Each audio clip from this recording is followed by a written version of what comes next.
Reflexión y análisis del capítulo 2 del libro de Isaías. Recordemos que los profetas de Dios son esos voceros que comunican las cosas que están en el corazón de Dios y que comparten todo lo que Dios quiere que su pueblo sepa.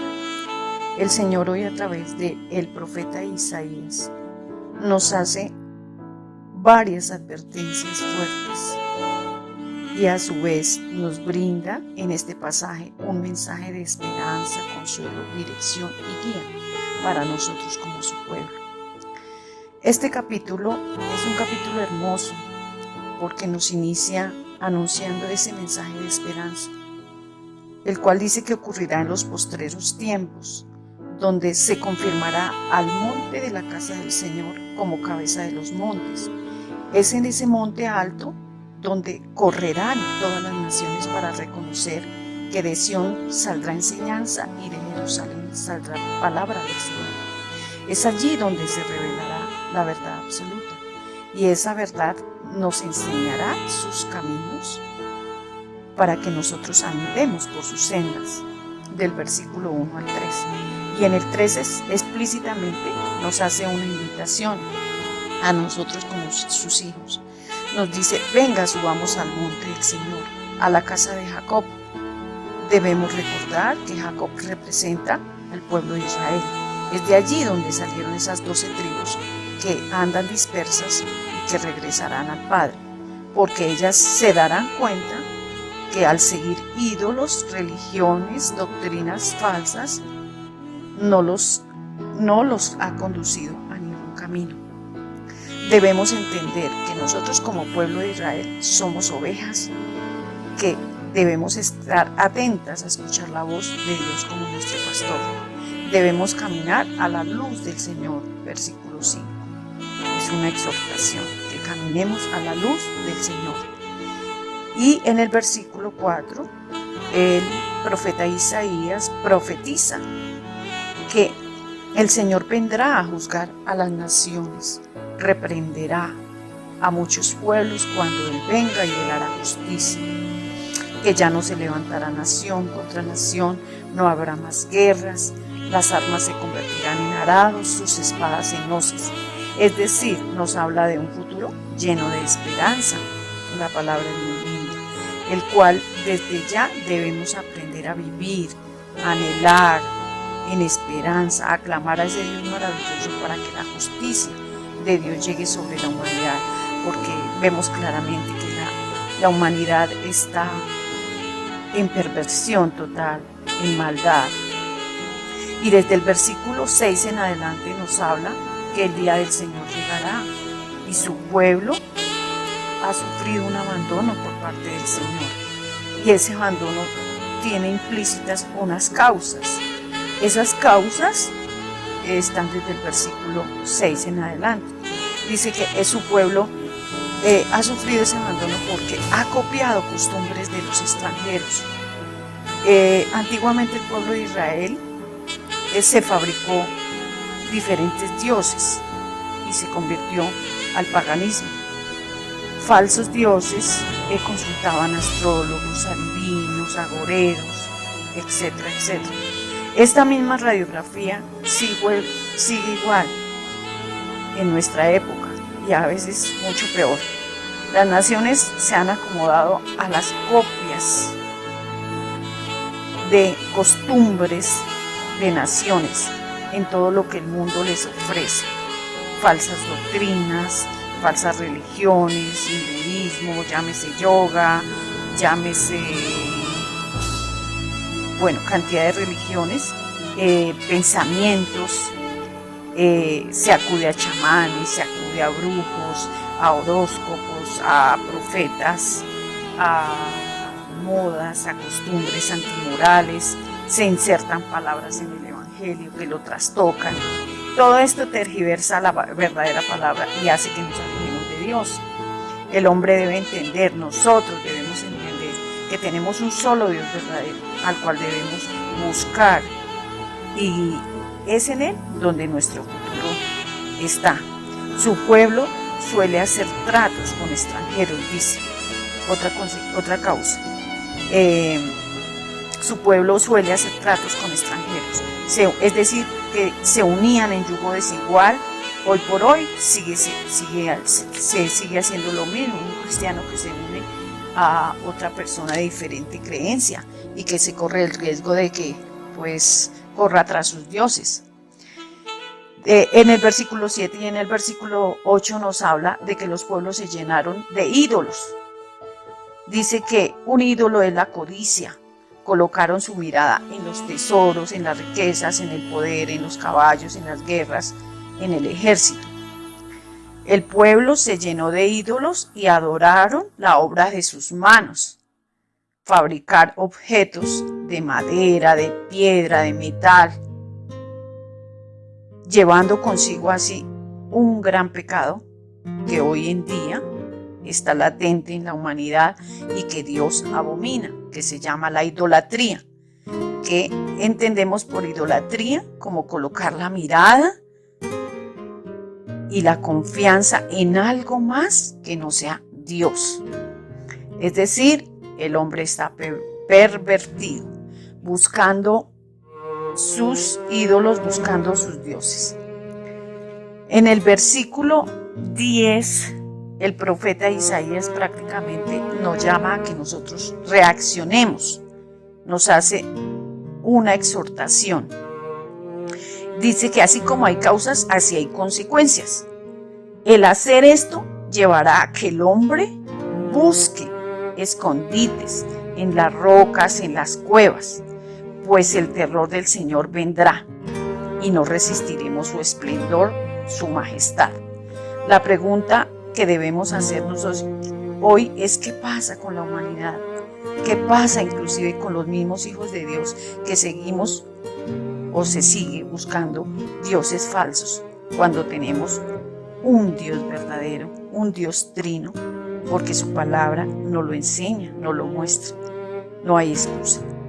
Si lo hemos hecho, si lo seguimos haciendo, debemos ir a la presencia del Señor, pedir perdón, que el Señor nos limpie de ese pecado tan gravoso ante Dios. En el versículo 11 se nos hace una dura amonestación sobre el ojo altivo, el arrogante, el orgulloso, el altanero. Dice que serán humillados, serán quebrantados y serán doblegados, porque el Señor Todopoderoso vendrá y los humillará y solo Él será exaltado.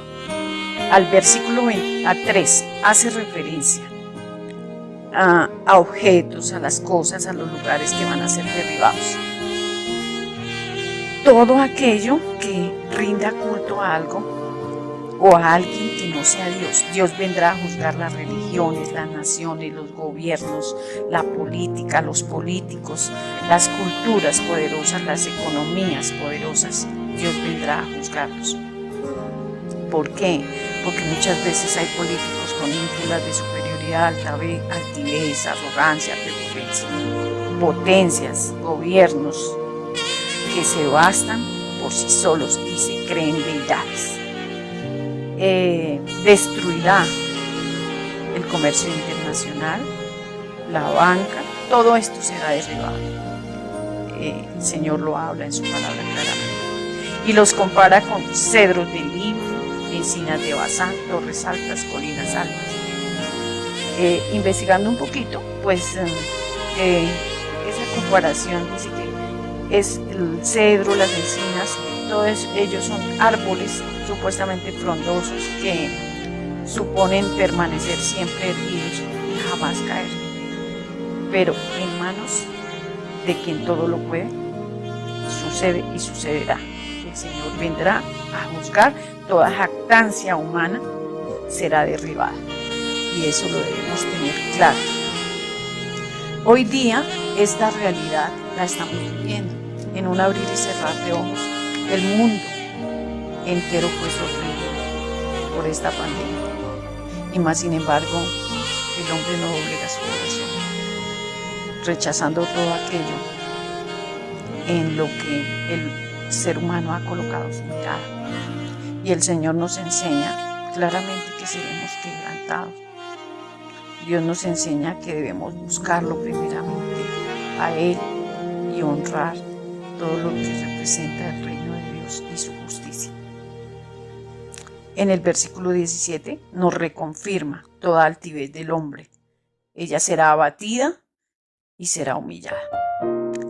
Y en el 18 dice que el día en que el Señor venga, solo Él será exaltado. Los ídolos desaparecerán por completo. Es una fuerte exhortación. Pero así será. Preparémonos.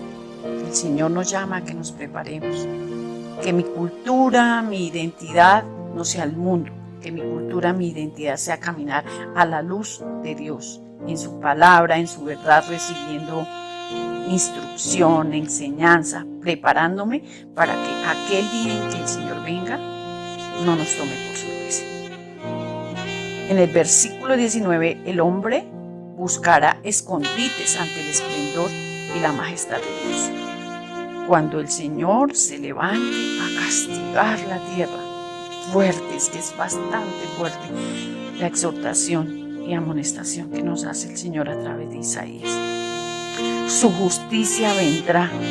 Él arrojará al hombre a los topos, dice la palabra, murciélagos, a sus ídolos de oro y plata. Y finalmente en el versículo 22 prácticamente nos da una orden. Dice que dejemos de confiar en el hombre, que el hombre es muy poco lo que vale, porque su vida es un soplo y nada más, es efímero. Y lo estamos viviendo en un abrir y cerrar de ojos. Cantidad de gente muriendo, ricos, poderosos, pobres, en un abrir y cerrar de ojos. La vida se va, porque la vida es un soplo.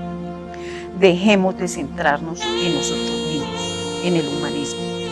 Dejemos que todo gire alrededor nuestro y coloquemos al Señor, a Dios, en el centro de nuestras vidas, en el centro de nuestros hogares, de nuestras familias, que sea Él quien nos gobierne, que sea Él quien nos dirija, que nuestra confianza esté depositada solamente en Él, y entendamos y apliquemos esta enseñanza. Ese es el llamado, familia de clamor y súplica, que apliquemos esta enseñanza a nuestra vida, que la hagamos realidad, que caminemos en su luz, porque el Señor nos llama a caminar en su luz, porque es en esa luz donde está la vida. No menospreciemos la luz como lo hicieron en la antigüedad. Las tinieblas fueron preferidas a la luz. Despertemos, familia. El profeta hoy nos amonesta. Dios es el que nos amonesta a través del profeta. Inclinemos nuestras rodillas, nuestra mirada delante de Dios. Adorémosle solo a Él. No desechemos su gloria, busquémoslo mientras pueda ser hallado. No desperdiciemos el tiempo, sumerjámonos en su palabra, acerquémonos a Él, porque a medida que nos acerquemos a Él, Él se acercará a nosotros. Eso nos lo dice el Señor en su palabra. Escudriñemos su palabra, porque ella es vida.